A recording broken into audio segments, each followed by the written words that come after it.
பராசரர் YouTube channel நேயர்கள் அனைவருக்கும் வணக்கம். பரமத்தி வேலூர்ந்து சந்தன் பேசுகிறேன். காலபுருஷ தத்துவ ரீதியாக 12 ராசிகளோட தன்மைகளும் அதோட குணங்களும் எப்படி இருக்குது என்பது ஒரு அனுபவ ரீதியான ஒரு விளக்கமும் கருத்தும். இப்போ 12வது ராசியாக மீன ராசி. இந்த மீன ராசியோட ஒரு தன்மைகள் அதோட குணாதங்கள் எப்படி இருக்கும் என்பது பார்த்தா, மீனம் வந்து இரட்டை மீன். இரட்டை மீன் குறிக்கக்கூடிய ஒரு மீன் மேலேயும் ஒரு மீன் கீழேயும் ரவுண்ட் அடிக்கிற மாதிரியே இருக்கும்னு வச்சுக்கோங்க. இந்த மீன ராசி ஏன் அந்த தன்மையை கொடுத்துருக்கேன் அப்படின்னு பார்த்தா, இந்த ராசியோட தன்மை என்று பார்க்கும்போது குருவோட ஒரு ராசி மீன ராசி. சுக்கிரன் பகவான் இங்கே உச்சம் பெறுகிற கடலை சொல்லக்கூடிய ராசியும் இந்த ராசி தான். கடைசி ராசின்னு சொல்லுவோம். கடைசி என்று சொல்லக்கூடிய ஒரு ராசியும் இதுதான்.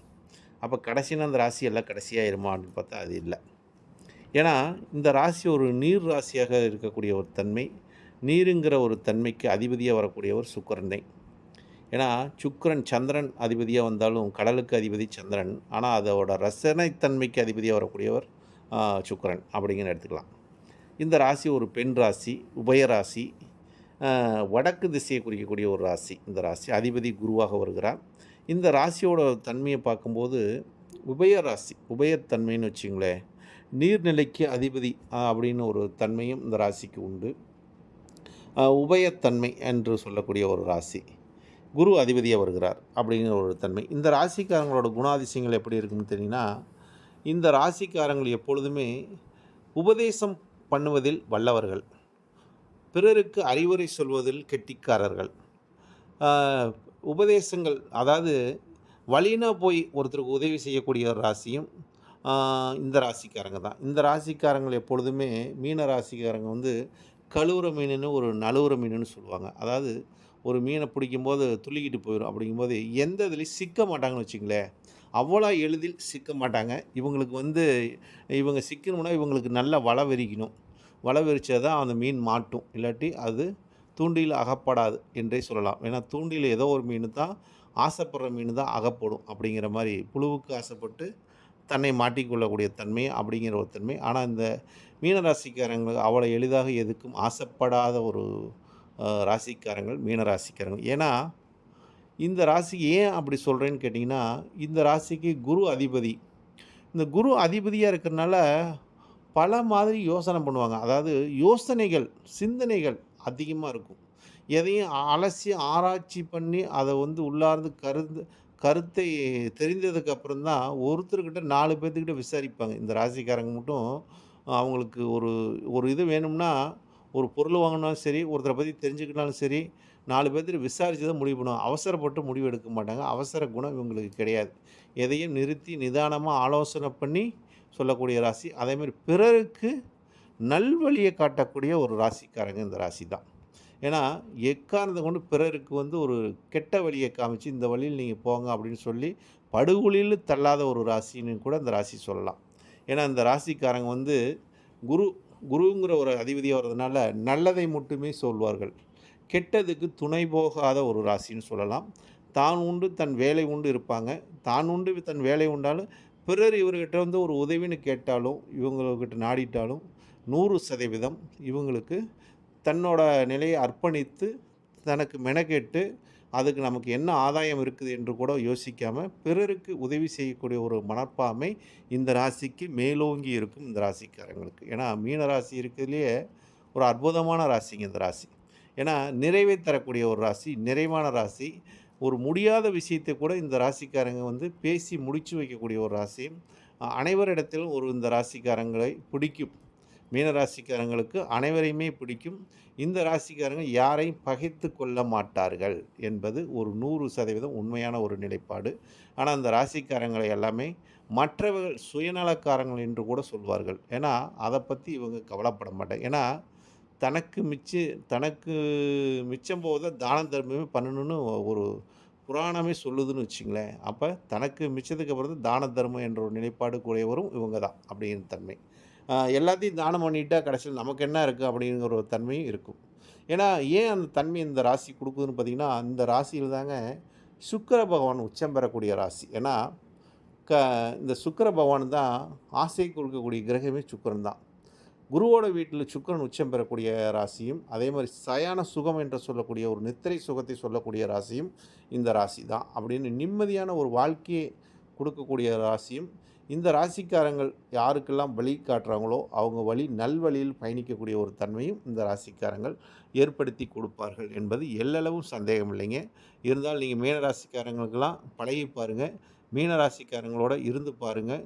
அவங்க வந்து ஒரு காட்டக்கூடிய வழியில் நல்வழியை காட்டுவார்கள் பிறருக்கு அப்படிங்கிற ஒரு தன்மையெல்லாம் இருக்குது. ஏன்னா இவங்க அனைத்தையும் ஒரு ஆலோசனை பண்ணி நல்ல ஒரு நிலையை ஒரு தன்மையும் சொல்லக்கூடியவர்கள் இவர்கள் என்று எடுத்துக்கலாம். இப்போ இந்த ராசியில் வந்து சுக்கிர பகவான் உச்சம் பெற்றுட்டேன்னு சொல்லிட்டு, குரு பகவான் ஆட்சி பெற்றுன்னு சொல்லிட்டேன்.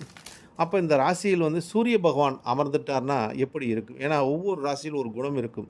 சூரியன் இந்த ராசியில் வந்துட்டால் 6 அதாவது 6ஆம் அதிபதியாக வரக்கூடியவர் சூரிய பகவான் இந்த ராசியில் அமர்ந்துட்டார்னா இவங்களுக்கு தனக்கு தானே எதிரியாக வரக்கூடிய தன்மையும் உண்டாகும். ஏன்னா எதிரிஸ்தான லக்கணத்தில் அமைஞ்சிட்டா இவங்க வந்து எதிர்த்து பேசக்கூடிய ஒரு தன்மையும், எதிரான ஒரு செயல்பாட்டில் மாட்டிக்கொள்ளக்கூடிய தன்மையும், எதிரியிடத்தில் சிக்கிக்கொள்ள தன்மையும், எதிரியால் இவங்களுக்கு லாபமான்னு பார்த்தா இவங்க வந்து சூரியன் வந்து எதிரியான ஒரு கிரகம் லக்கணத்தில் வரும்போது இவங்க அதிகம் கடன் வாங்காமல் இருப்பது சிறப்பை தரும், இவங்களோட வாழ்க்கைக்கு சிறப்பை தரும் என்று தான் உண்மை. ஏன்னா கடன்காரன் வந்து லக்கணத்தில் உட்காந்தா கடனை வசூல் பண்ணாமல் விட மாட்டான் அப்படிங்கிற ஒரு தன்மை உண்டு. சூரியன் இந்த ராசியில் இருப்பது சிறப்பு தான். ஆனால் இவங்க கடன் வாங்காமல் இருந்தால் இவங்க வாழ்க்கை சிறப்பாக இருக்கும் என்பதை எடுத்துக்கலாம். அடுத்ததாக இந்த ராசியில் சந்திர பகவான் அமர்ந்துட்டான்னா, சந்திரன் ஒரு நீர்நிலைக்கு அதிபதியாக வரக்கூடியவர். கடல் என்றவை சந்திரன் தான், சந்திரன் என்றவை நீர் தான். அப்படிங்கிற இந்த நீருக்கு அதிபதியாக வரக்கூடிய சந்திர பகவான் இந்த ராசியில் இருப்பது மிக சிறப்பு என்றே சொல்லலாம். ஏன்னா மனம் போன போக்கில் போயிடுவாங்க அப்படின்னு சொல்லுவேன். மனம் எந்த அளவுக்கு இருந்தாலும் அது வந்து ஒரு போட்டு மாதிரி, கடலில் எப்படி ஒரு போட்டு மிதக்குதோ அது மாதிரி அந்த சந்திரன் அங்கே இருக்கும்போது அவங்க அந்த அளவுக்கு ஒரு தன்மையோடு இருக்கக்கூடிய ஒரு தன்மை, முழுகி விடாமல் இருப்பார்கள் வச்சுங்களேன், எதுலேயும் முழுகி விட மாட்டார்கள் என்ற ஒரு நிலைப்பாடு இருக்குது. இந்த ராசியில் செவ்வாய் பகவான் அமர்ந்துட்டா 2க்கு 9 கூடிய பாக்கியாதிபதி என்று சொல்லக்கூடியவர் செவ்வாய். இந்த ராசியில் அமர்வது சிறப்பு.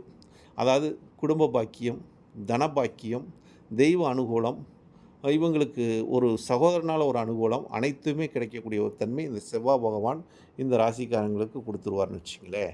ஏன்னா அந்த செவ்வாய் நல்ல ஆதிபத்தியம் உடையவர்கள், இந்த ராசிக்கு நட்பான ஒரு கிரகமாக வரும். அதேமாதிரி இந்த ராசியில் வந்து புதன் பகவான் ராசியில் அமர்ந்துட்டு நீசம் பெறக்கூடிய தன்மை. அப்போ புதன் பாதகாதிபதி இந்த ராசியில் அமர்ந்து நீசம் பெறுவதனால் அதாவது இவங்களுக்கு வந்து ஒரு பலமே என்று சொல்லலாம். அதாவது 7ஆம் இட பலமாக கலஸ்தரம் வரக்கூடிய மனைவினால் பலம், நண்பர்களால் ஒரு பலம், உறவினர்களால் ஒரு பலம், ஒரு சொத்து வாங்கக்கூடிய ஒரு பலமும், அதே மாதிரி கமிஷன் அடிப்படை தொழில் செய்யக்கூடிய அமைப்பெல்லாம் இவங்களுக்கு வந்து மேலோங்கி இருக்கும். ஆட்டோ கன்சல்ட்டிங் இந்த மாதிரி ஒரு வர்த்தகம், அதாவது டீலிங் ஆஃபீஸு, இதெல்லாம் வந்து இவங்க செய்யக்கூடிய அமைப்பெல்லாம் அதிக அளவில் இருக்குன்னு வச்சுங்களேன். இருக்கிற இடத்துலேருந்தே வேலையை பார்க்கக்கூடிய தன்மை, அதாவது எதிரியை கூட தன்வசப்படுத்தக்கூடிய ஒரு வல்லமை இந்த புதன் இந்த லக்கணத்தில் அமர்ந்துட்டால், ராசியில் அமர்ந்துட்டால் சிறப்பை தரும் என்பது உண்மை. அப்போ அடுத்ததாக குரு பகவான் இந்த ராசியில் இருப்பது மிக மிக சிறப்பு என்றே சொல்லலாம். ஏன்னா ஒரு தொழிலை இருக்கிற இடத்துலேருந்து பார்க்கக்கூடிய வல்லமை இந்த ராசிக்காரங்களுக்கு உண்டு. ஏன்னா குரு 10ஆம் அதிபதி தொழிற்சனவை தன் முதலை போட்டு தொழில் செய்யக்கூடிய அமைப்பு இருக்குது இந்த ராசிக்கு உண்டு என்றே சொல்லலாம். அடுத்து இந்த ராசியில் சுக்கிர பகவான் அமர்ந்துட்டால் 3க்கும் 8க்கும் அதிபதியாக வரக்கூடிய சுக்கிர பகவான் இந்த ராசியில் அமர்வது அஷ்டமாதிபதி என்று சொல்லக்கூடிய சுக்கிர பகவான் உச்சம் வரக்கூடிய தன்மையாக தான். இவங்க வந்து சகோதரனால் இவங்களுக்கு வந்து ஒரு உயர்வை தரும், சகோதரனால் இவங்களுக்கும் ஒரு உயர்வை தரும். அதாவது சகோதரன் சகோதரி யார் இருந்தாலும் அரவணைச்சு கொண்டு போகக்கூடிய தன்மை, அவங்களுக்காக இவங்க விட்டு கொடுத்து போகக்கூடிய தன்மையும் இந்த நிலைப்பாடெல்லாம் கொடுக்கும்னு வச்சுங்களேன். அடுத்தது இந்த ராசியில் வந்து சனி பகவான் கிரகம் அமர்ந்துட்டா, சனிங்கிற கிரகம் இந்த ராசிக்கு லாபாதிபதி விரையாதிபதியாக வர்றாரு. அப்போ இந்த ராசியில் சயன சுகம் என்ற ஒரு சனி பகவான் அமர்வது ஒரு சிறப்பு இல்லை என்று எடுத்துக்கலாம்.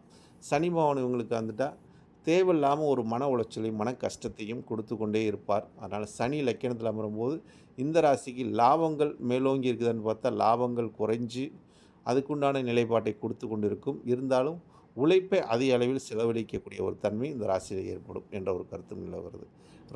ராகு பகவான் இந்த ராசியில் அமர்வது நீர் ராசியில் ராகு பகவான் அமர்ந்துட்டால் ஒரு சிறப்பு தான் என்று எடுத்துக்கலாம். அதே மாதிரி கேது பகவான் இந்த ராசியில் அமரும்போது இவங்களுக்கு வந்து ஆன்மீக சிந்தனையும் ஆன்மீக பலமும் தெய்வங்களோட அனுகிரகமும் தெய்வத்தை வந்து சரணடைந்து வாழக்கூடிய தன்மை, பூஜை புனஸ்காரங்களோட பொருளை வாங்கி வைத்து அதை விற்கக்கூடிய ஒரு தன்மை, கோயிலுக்காக தன்னை அர்ப்பணிக்கக்கூடிய தன்மை, இவங்களோட வாழ்வாதாரத்தை தெய்வங்களுக்கு அர்ப்பணிக்கக்கூடிய தன்மைலாம் இவங்கெல்லாம் வந்து அதை செய்யக்கூடிய ஒரு நிலை ஏற்படும்னு வச்சுங்களேன். அப்போ இந்த 9 நவக்கோள்களும் இந்த மீன ராசியில் அமரும்போது அவங்களோட குணாதிசயங்களும் அவங்களோட தன்மைகளும் எவ்வாறு இந்த கிரகங்கள் ஏற்படுத்தும் என்பதை ஒருவரின் ஜாதகத்து மூலிமா தான் நம்ம தீர்மானித்து சொல்ல முடியும். அப்போ இந்த பொதுவான ராசி தன்மையை வந்து இந்த 12 ராசி அடிப்படையிலும் நான் கருத்தை முன்வைத்திருக்கிறேன். இந்த 12 ராசியும் பார்க்கும்போது ஒவ்வொரு ராசிக்கும் ஒவ்வொரு சிம்பிளை கொடுத்துருக்காங்கன்னா அதோட குணாதிசயங்கள் ஃபஸ்ட்டு மேலோங்கி பிரதிபலிக்கும்.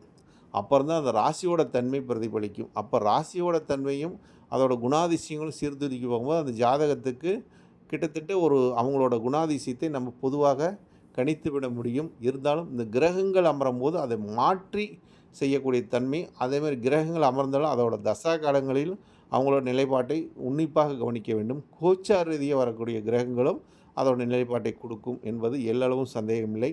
இந்த 12 காலபுருஷ அடிப்படையில் இந்த 12 ராசிக்கும் இதோட குணாதிசயங்களும் இதோட தன்மைகளும் இதோட அடையாளத்தை வைத்து இந்த ஒவ்வொரு ராசிக்கும் ஒரு அடையாள சின்னம். ஏன் இந்த அடையாள சின்னம்னு கொடுத்துருக்காங்கன்னா அந்த அடையாள சின்னம் தான் அவங்களோட குணாதிசயங்களோட சின்னம்னு வச்சுக்கோங்க. அப்போ அந்த அந்த சிம்பிளை இவங்க வந்து வழிபடணும். அந்தந்த ராசிக்காரங்கள் இப்போ மீன ராசிக்காரங்களுக்கெல்லாம் மீன் தான் அவங்களுக்கு யோகம்னே வச்சுக்கோங்க. மேச ராசிக்காரங்களுக்கு எடுத்திங்கன்னா ஆடு தான் யோகம். அப்படிங்கிற மாதிரி அந்தந்த ராசிக்காரங்களுக்கு அவங்கவுங்க சிம்பிள் யோகத்தை கொடுக்கும் என்பது எல்லளவும் சந்தேகமில்லை நண்பர்களே. இந்த பராசரர் யூடியூப் சேனல் வழியாக இந்த கருத்தை நான் வந்து 12 ராசிக்கும் பதிவிட்டிருக்கிறேன். இதை அனைவரும் கேளுங்கள். இதை கேட்டுவிட்டு உங்களோட கருத்துக்களை கமெண்டில் பதிவிடுங்கள். அடுத்தது நான் வந்து ஒவ்வொரு இந்த ராசிக்கு சொன்ன மாதிரி இந்த 12 ராசியில் பிறந்தவங்களோட ஜாதகம் அடிப்படையில் இவங்களோட ஜாதகத்தை வைத்து இவங்களுக்கு தசா காலங்களில் என்னென்ன ஒரு நிகழ்வு நடந்தது, இதோட தன்மைகள்லாம் எப்படி இருந்துச்சு என்பதை அனுபவ ரீதியான ஜாதகத்தை நான் உங்களுக்கு பதிவிடலாம் என்று இருக்கிறேன். அந்த ஜாதகம் பதிவிடும் போது உங்களுக்கும் அதே மாதிரி ஜோதிடத்தை புதுசாக கற்றுக்கொள்பவர்களுக்கும் ஒரு ஜாதகத்துக்கு எப்படி பலன் எடுக்கணும்னு தெரியாதவங்களுக்கெல்லாம் நான் சொல்லக்கூடிய விஷயம் மிக எளிதாகவும் மிக ஒரு புரியும் வண்ணமாகவும், ஜோதிடம் என்பது ஒரு சூட்சம ரகசியம்னு சொல்லுவாங்க. எந்த ஒரு ரகசியம் இல்லைங்க. ஒரு சிம்பிளான மெத்தேடு தான்.